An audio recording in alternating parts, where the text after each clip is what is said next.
Hello, everyone, and welcome. I'm just going to wait a couple of seconds for people to tune in. Meanwhile, feel free to tell me in the chat where you're watching from. I am in the Netherlands, and my name is Birgit Koopsen. I'm a brand ambassador for Gelli Arts, and I am your host on A Date with Gelli. So, welcome. Hello, Marcia from San Diego. So nice to have you here. Hi, Dominique. Hi, Ariel. Sacramento, California, Pennsylvania, New York, New Jersey, USA, Canada, Boston. Nice to have you here. Thank you all for tuning in. So, this is episode 5 of A Date with Gelli. And what is A Date with Gelli? A Date with Gelli is an interactive show on which I am your host. And you can ask questions and we will answer them. So, in general, there is, if this is your first time here, let me explain a little bit. So, we have an Instagram feed, of course, Gelli Arts. And on the Gelli Arts feed, we give you the opportunity to ask questions about gel printing. And just before the live, we will pick a couple of questions and answer them live. You can also put them in the chat, and if I have some extra time, I might also answer any questions that come up in the chat. But I always have prepared a couple of questions to answer. We also have a special discount code for everybody who is watching. So today's code is DWG, Date with Gelli, DWG 606. And if you use that code for your purchase on gelliarts.com, you get 15% of your order. 15, so 15% of your order. Every month we have a giveaway. So we want to give you a date with your crafty friend. So we give the giveaway twice. So you have the chance to win a giveaway tonight, and you don't get it just one time, you get it 2 times, so you can share with a crafty friend and have a gel printing date. So today's giveaway is a 5x7 plate, which is this one, the 5x7 plate. And so you get it twice. And then you also get a set of 7 stencils. These are the newest stencils for Gelli Arts, created by Marcia and Giovanni. And the set of stencils you also get twice, so you can have this play date with your crafty friend. So how does it work? At the end of the show, I will ask a question, and the first one to give the right answer is the winner. It's as easy as that. I see a lot of people tuning in right now. Hello, welcome everybody. So good to see you here. I see people from the UK, from the US, from France, from Switzerland, Canada, all over the world, the Netherlands. It's so good to see you. So the questions today are, there are a couple of questions, but there's one main question that I will answer and actually demo how to do it, because I think that would be fun to show. So one of the questions was, what is the best paper for to print on if you want to create books. And so there are, of course, many different papers that you can use to create books. It also depends on what kind of books you want to make. For instance, if you want to do a junk journal, then you can use any paper you like.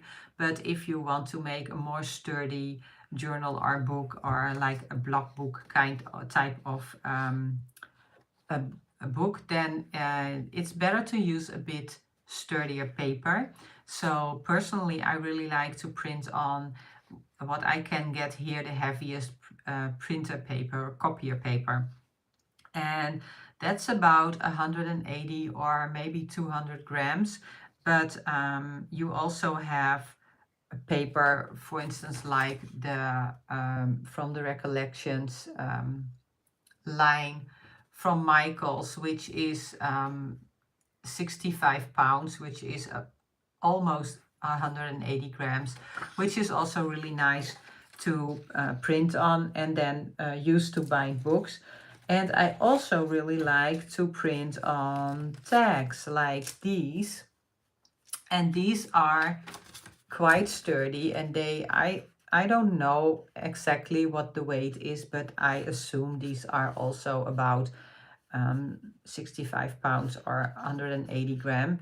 So those are really nice to print, to use when you bind books, or if you have like not the most heavy, but a nice and sturdy watercolor paper can also be really good to bind books with. But when you use watercolor paper, you have to keep in mind that it can have kind of a texture, which you will see in your prints. So that's, if you like it, if you like a little bit distressed look, then you can use watercolor paper. If you like more smooth and even prints, then it's better to use the smooth paper, like the copier paper, for instance. Another question that I get a lot is, so if you follow me on Instagram, you might have noticed that I do quite a lot of printing on tags. And I get a lot of questions from people saying, what do you do with these tags? So what I do with them mostly is making books. So now I can answer like 2 questions in one go. So for instance, books like this.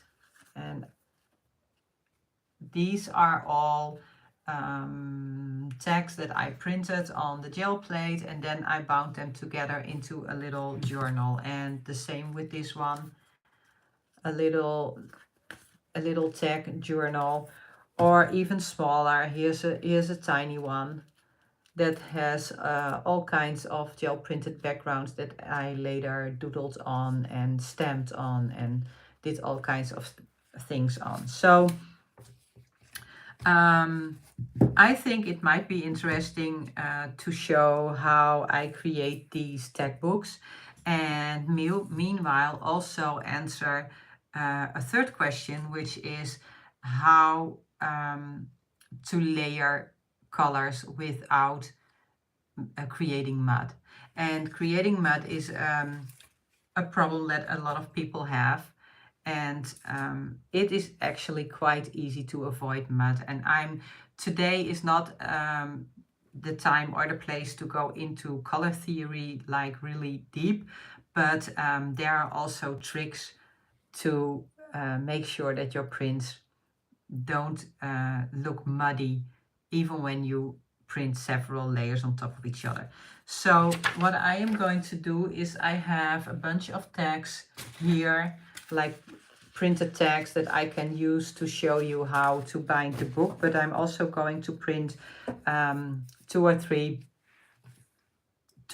probably tags to show you how you can build up layers without creating mud, and then I can use those tags to create a little tag book. So I'm going to turn the camera around and show you how it works. So here we go.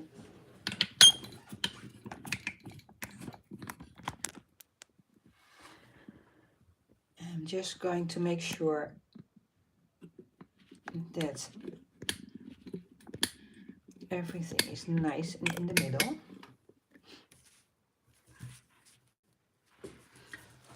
So here we go. So here I have a bunch of tags that I already made. I have a big box full of tags. I don't like bind them all immediately after creating them because first of all, that would be a lot of work. And secondly, I like to then later find some tags that look nice together and create a little book with them. So I'm going to use those new stencils that I just showed to create some layered prints, and I might add in some thread and use my Gelli Arts mini printing tools, and then I will show you how to create a tag book. So I'm going to tell a tiny little bit about color theory because there are actually two ways to layer. The first way is adding layers to the paper, so make several prints on top of each other, and the second way is layering already on the plate. In both ways, it's best to wait until one layer is dry before you add the second layer. This way, if you do it this way, you will never create mud because paint that has already dried will not mix with a new layer of paint, so you will not create mud. But sometimes you want to create a base layer with several colors. And to make sure that you don't create mud in that layer, it's important to know a little bit of color theory. So I have a color wheel here. And what I want to say now is if you have a color wheel and you want to use several colors on the plate, it's safe if you take a primary color and you go only this way or that way until the next primary color on the plate, with your colors on the plate when blending and mixing them. So as long as you go no further than the next primary color, like from blue to yellow or from blue to red, then you're safe. If you use this area together with blue, you can create mud. The same for yellow. If you go that way to red, you're safe. If you go this way to blue, you're safe.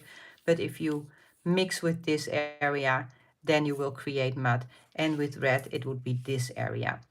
So that's the very simplest way of explaining how you can avoid creating mud. And that's a good way to just start and see how far you can get. Of course, I sometimes also have colors on the plate that theoretically would not mix well, like a green and a pink, for instance. So if that happens, because I really like those colors together, then I just make sure that I don't blend them too much and I don't mix them too much. So they stay away from each other, kind of only touch each other somewhere. And maybe if you look like really closely, it looks a little bit muddy, but in general, the colors stay clean and crisp that way. But as I said, if you just go to that one next primary color to the left or to the right, then you are safe. So here I'm just going to use a blue and a pink, and they mix well together, so I don't have to think about that, and I can just roll them out on the plate. And where they mix, you will create purple, and in the rest of the areas they will stay there, the color that you started with. So I'm just going to roll out a thin layer, and now I'm going to use one of these stencils. Let's take this one, and I'm very simple. I'm just going to place my tag on top and use some scrap paper to push it down and rub it.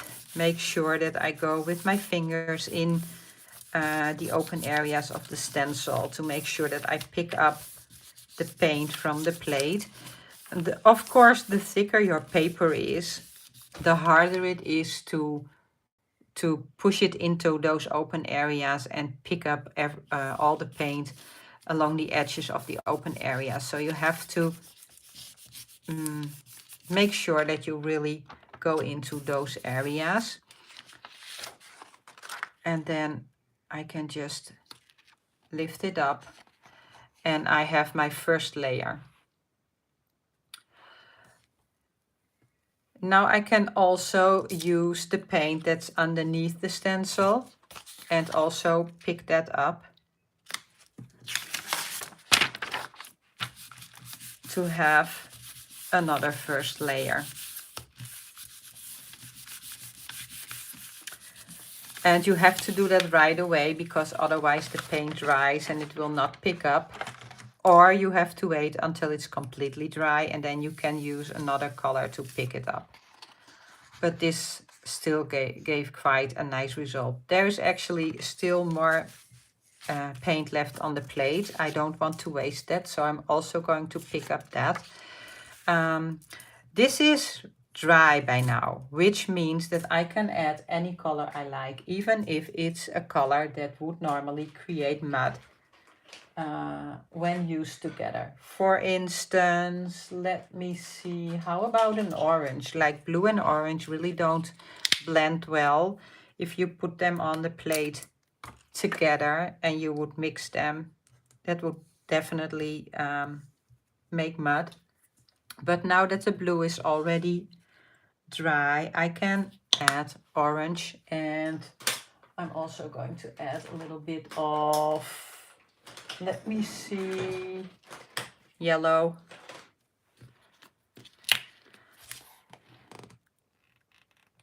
If anything is coming out.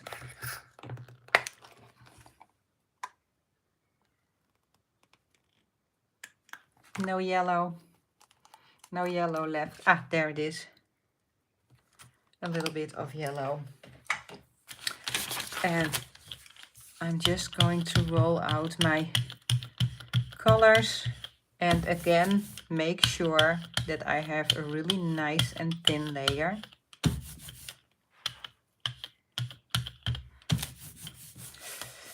Then place my tag on top.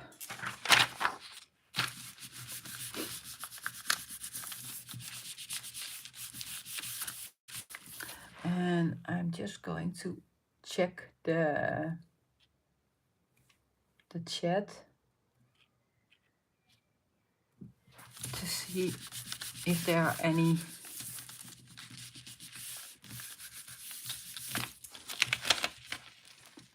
more questions that I can answer, like in today's date. So here we go, picking up the color, the paint that was left on the plate, and as you can see, the blue and the orange did not mix and did not create mud. The orange and the yellow are still bright and vibrant colors. So now if I want to add one more color or two more colors to this one, I realize now that this is actually not the best stencil that I could have picked for this technique, but I'm going to do it anyway. So if I would want to add orange to this one, for instance, I'm just going to put it on the plate. And it's not really about creating the best print ever, but it's more about showing that it doesn't have to turn into mud. So how about I'm just going to add this stencil on top. And instead of this one, I'm going to use this one. place this one on top. And where's my cleanup paper? Here it is.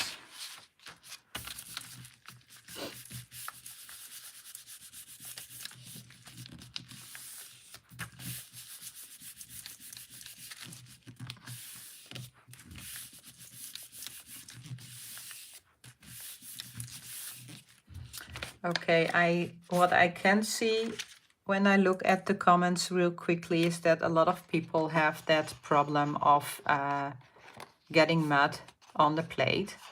So yeah, as you can see, the combination of the two stencils doesn't make any sense at all. But you can also see that there is no mud. There's even some purple here. Purple and orange is really tricky. But this turns out really, really nice. Because the first layer is already dry when you add the second layer. Now I'm going to do it a little bit different. I'm going to pick this one up with another light color to create a more subtle background, and then it will make more sense to actually print another stencil design on top to see what happens. So this was again the orange that was still on the plate underneath the stencil was already dry. So I can just add another layer, and I'm adding a layer that's very close to the layer that's already on the plate. So there's not a very big contrast between the two colors. And it creates a more subtle background than the one that I have here, for instance. And now I want to add colors on top of that, and I'm going to use my other tools. How about a turquoise and a violet? And of course, I'm showing only 2 layers right now, but of course you can do this like as many layers as you want. You can always continue adding layers as long as you have open areas in your print. You will always still be able to see the colors that are underneath the new print. So if you keep this in mind, then you also realize that you almost always can fix a print that is not like didn't turn out great, because you can always print a new layer on top and have only little areas still open, and then the layers you already have might look totally different than they did before. You can even make it like a specific session and sit down one afternoon and just get out all of your not so nice prints, the one that you are not so happy with, and just print on top of those for an hour or so. And you might be surprised about how many prints you can actually save. And of course, especially if you, I'm now not looking at all at what kind of paint I'm using. I'm just picking the colors. But you could even have a look at how opaque your paints are. Because so here I printed orange on top of the blue, and the orange is very translucent. So you will totally still see the stencil that was underneath. But if my orange would be like really opaque, then it would give a totally different print. So you can also have a look at your paints and see if they are translucent or opaque before you print them. But here you go. So here I have a blue and a violet, and in the middle they mixed into a purple, and I printed it on top of yellow and orange, and it is not a muddy print. So that's how you do it. Print, make sure that the first layer is dry before you add another layer on top. Now I'm just going to show one more where I actually build up the layers on the plate instead of on the paper. So at the end I will take one layer of paint to pull up the several layers that are already on the plate. So here you see, I don't know if you can see it well, but this is the leftover paint from the eyelash thread I just had on the plate. This, it's called eyelash thread. And I'm going to add a stencil. Let me see, how about I do some stenciling with this one.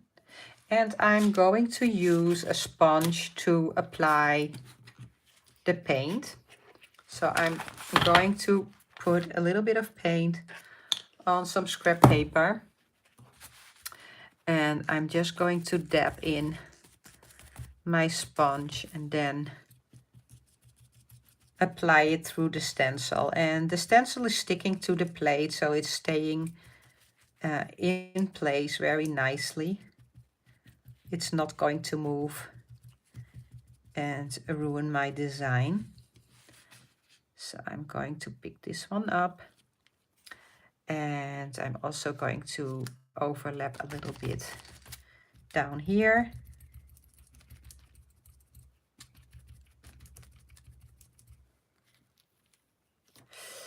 And I want to do another color using this stencil. Now, the only thing I have to be careful with is that I do not place a stencil on paint that is still wet, because if I put a stencil now on the wet paint and I pull it up, I also pull away the paint that's already there. So there I have to be a little bit careful that they don't overlap until the paint is dry, because once this paint is dry, I can totally put the stencil on top and then add even more layers. But now, for now, I'm just going to overlap the area where the leftover paint from the eyelash thread is, because that is safe to go over there. And what I can also do is add the paint straight through to the plate, through the stencil, and then just use my brayer. This is maybe not enough paint, but I can use my brayer and just brayer it into the open areas. And then I can also just put the stencil down and transfer the paint, the wet paint on my stencil. And that didn't show very well because of the light color, so I'm just going to kind of fake it. I'm just going to roll out some paint and show you what I mean. So I'm just going to roll some paint on my brayer as if that just came from the plate. I'm just going to push it down here. So I could transfer that color to the other side. And now this is dry, I can also go on top of that area and it's not coming off. So you can imagine probably that you can continue doing this for as many layers as you like. And then you have to make sure that all of the layers are dry. I actually want to do, I want to use also several colors to pick up this print. I don't think this will show a lot because it's a very light and very translucent color. So I'm going to add a little bit of paint there. And how am I going to do this? I think I might actually just roll.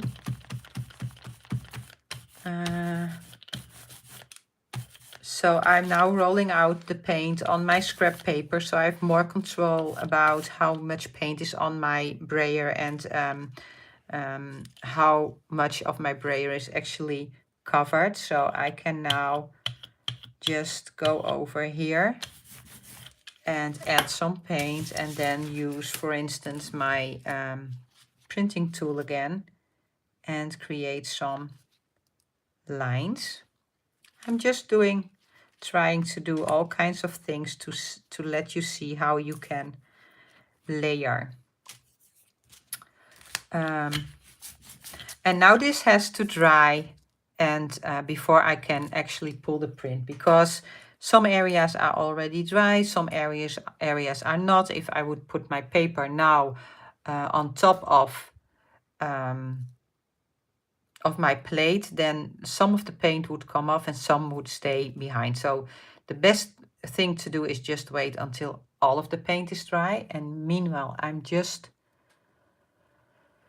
going to go through the chat and see if there's anything that I can answer right now.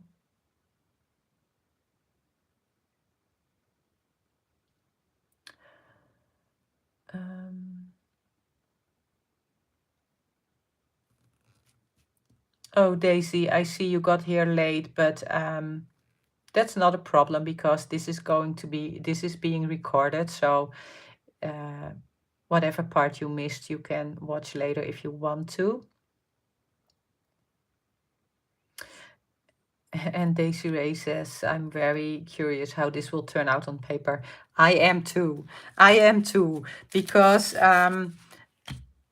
I do have kind of an idea how it will look, but with gel printing, you never know. And everything can be a surprise. And sometimes you're like, I don't know, this doesn't look like it's going to be a really nice print. And then you get a really nice surprise, and sometimes you're like really excited and it feels as if this is going to be a masterpiece, and then it is really not that good.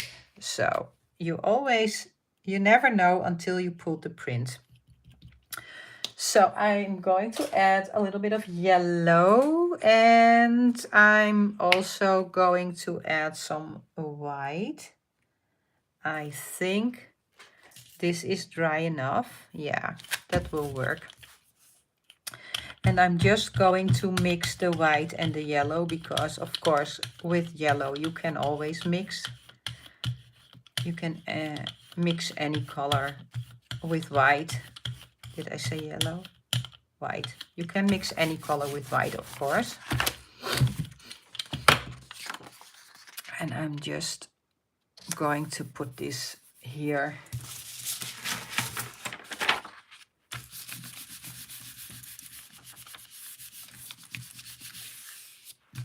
So I rub it very well.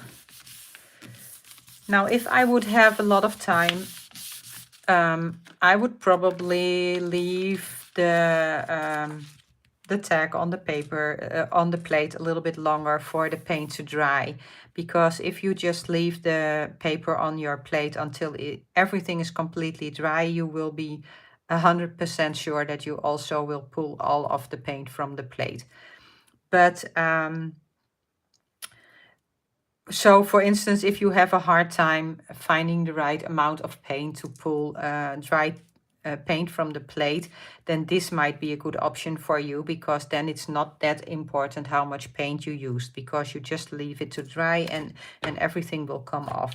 If you are really good at pulling a print straight away, if you're really good at deciding how much paint you need to pull that print right away, then you can of course do it like straight away. Whatever works best for you. Just make sure that the paper is not like wet when you pull it, because wet paper will tear. So here we go. This is my multi-layered print.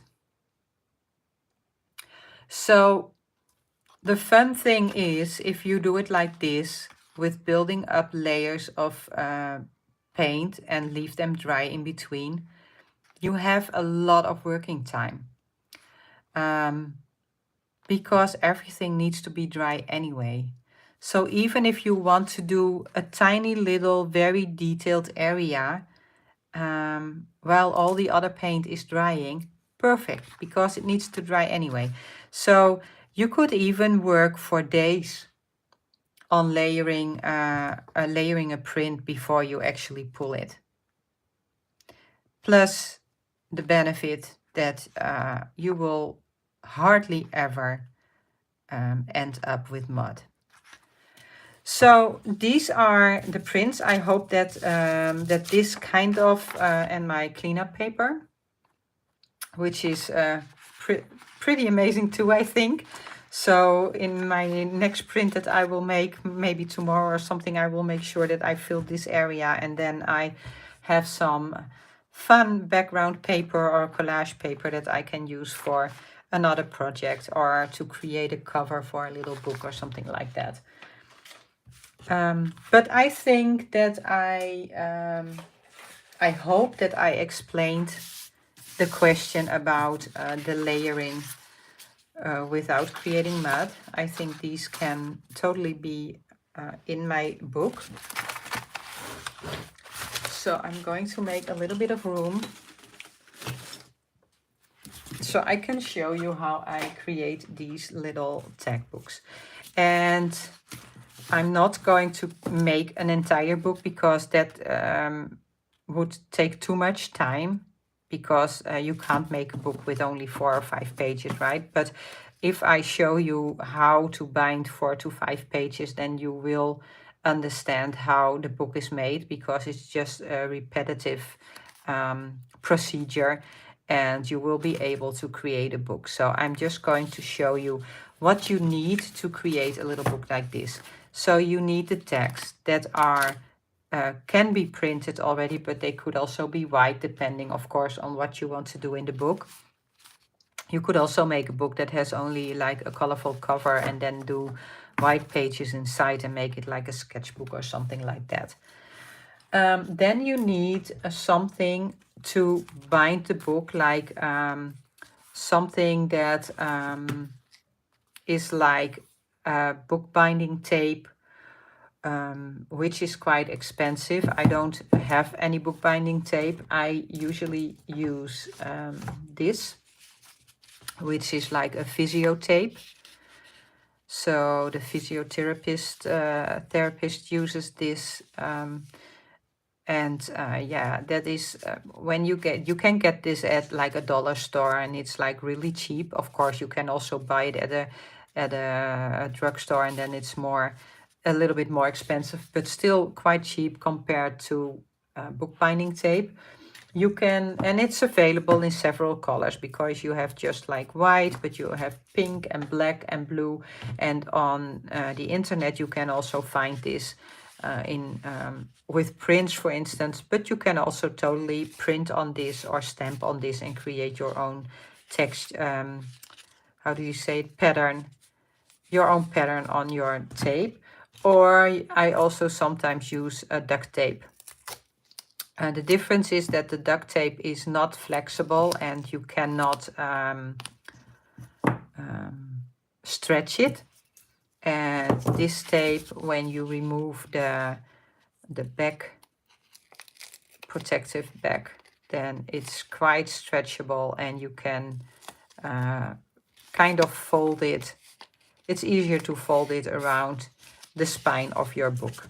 But all of those work, and I'm pretty sure there are more ways to do it. I also have something like self-adhesive fabric that you can use, that also has like a backing paper. When you remove it, it's sticky. Well, you just have to believe that. The tags, I'm sure people will ask where I get the tags. Well, the white ones I get at a Dutch wholesale company, so that's probably not of any use for you. And the others, yeah, you can just find them online, but you can also get tags, for instance, from Ranger or some other craft brands, although they are usually more expensive. And of course, you can also use dies and die cut them yourself. So I have them in several sizes, so I can die cut my own tags. What is important if you create a tag book is that all of the tags have the same size. It doesn't matter which size, but they just have to be all of the same size.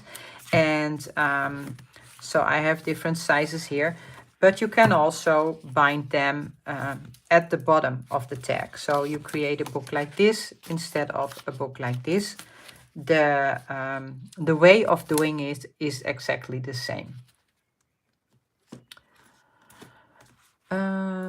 Is there another name for the tape physical therapists use?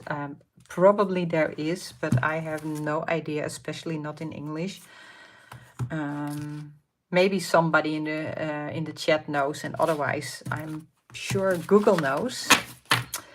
Okay, let me show you how to start. So you always start with 2 tags. And I cut paper strips. Let me see where they are. Here they are, paper strips that have the same size or the same length as the side of the tag. So without this area here.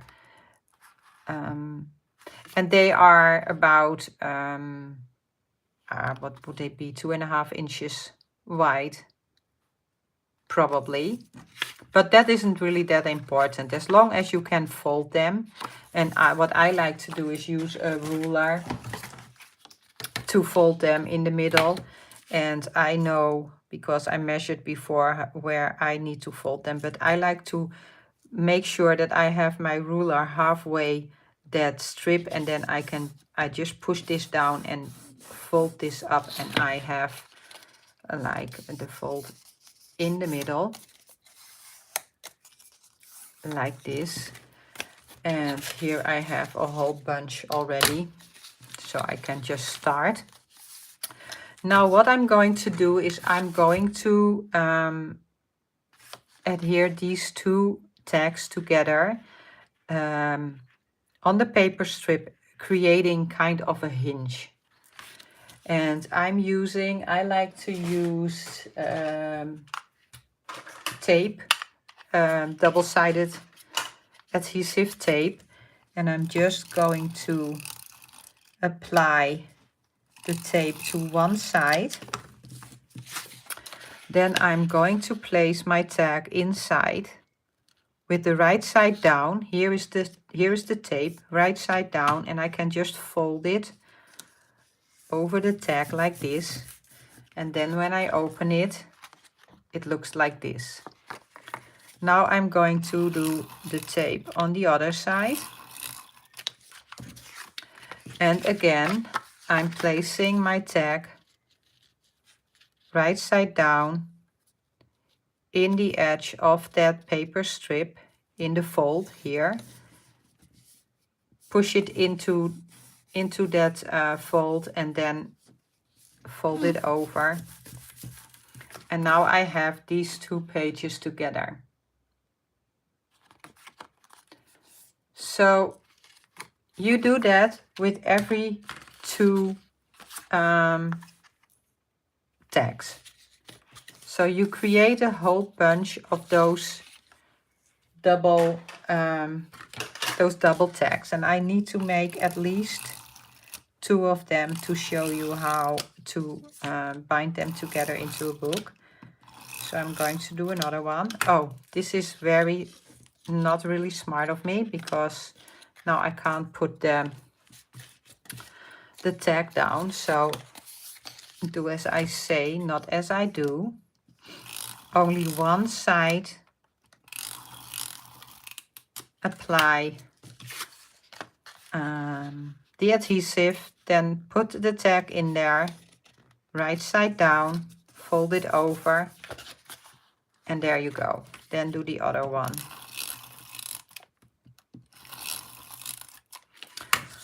That's what always happens when I'm talking. I stop thinking.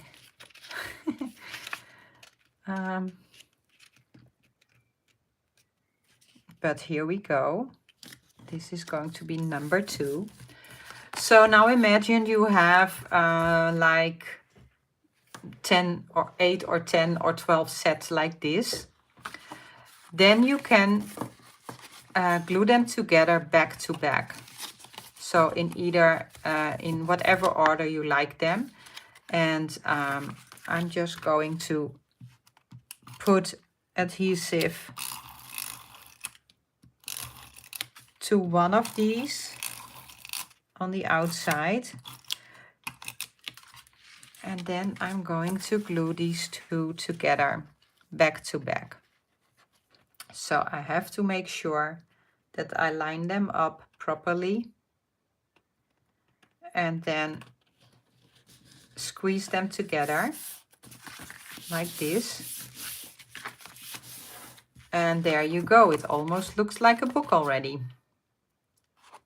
So it's not that mine, if you look at mine, then it looks as if they are all lined up perfectly, and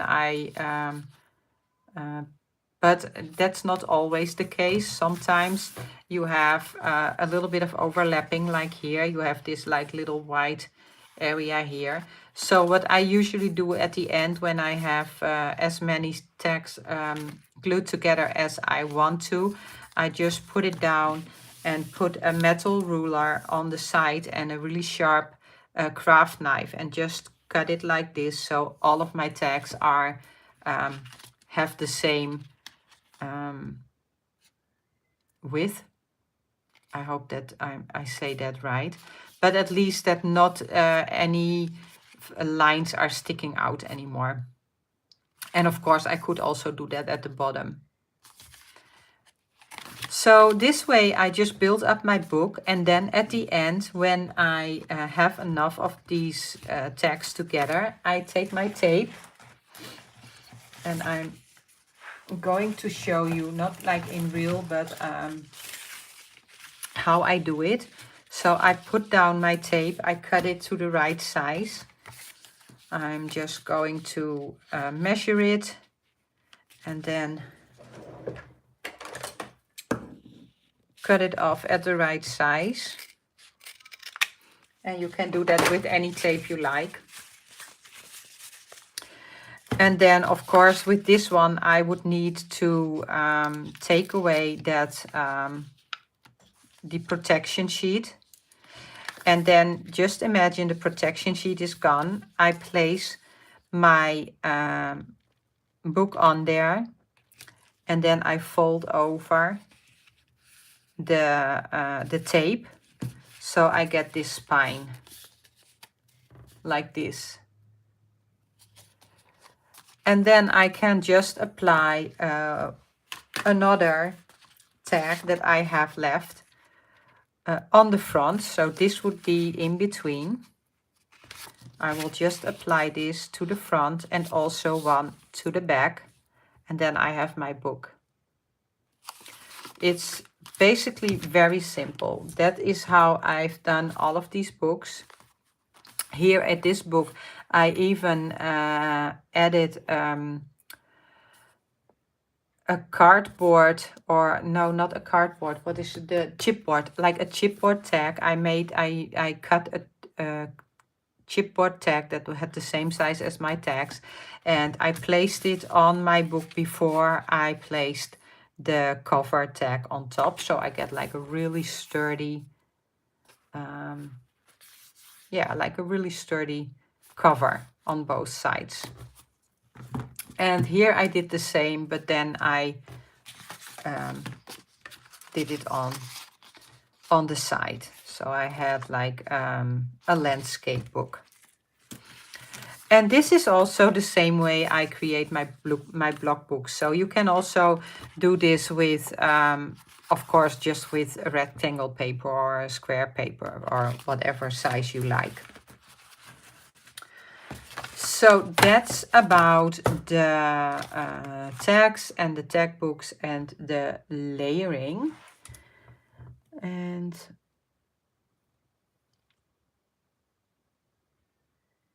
I think that kind of answered the question. So at least the ones that I wanted to demonstrate. So I'm going to turn the camera back so you can see me again.